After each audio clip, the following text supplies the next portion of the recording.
Hello सांग माने जय Jagannath welcome back to our new blog. आज आम करवा कन्या डाकरा। प्रथम आम कन्या को स्वागत करी घर को डाकिलु। कन्या जेहेतु मोर नणंद हेबे तो मुझे सकाळर जलखिया ये रेडी करके रखी नणंद को खाइबा को देबा सहित आमे भी समस्ते मिसी एठारे खाइबा को बसी पड़लु। आमे एठी हस मजा करी नणंद भाउज खाइबारे लागिलु।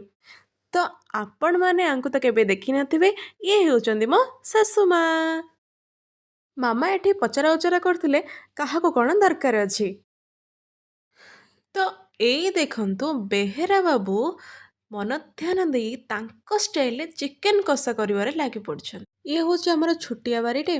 बारीरे हमर लेंबू गछ, तुलसी गछ एवं छोट छोट गछ सब लागिछि। तो एठी बेहेरा बाबूंको चिकेन कषाटा तांको स्टाइल पूरा बनि जाइछि। एबे बेहेरा बाबूंको स्थान मु ग्रहण करी माछ भाजिबारे लागिली।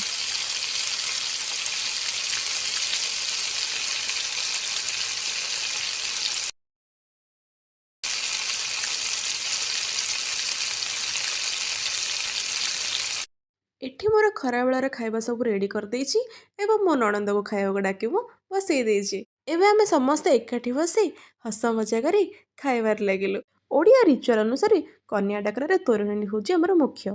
आपण मानक रिचुअल्स रे कोन कोन मुख्य निहाती भाबरे कमेंट रे जणाइबे। तो आज पई एतिकी थिला, पुणी देखावा नेक्स्ट ब्लॉग रे।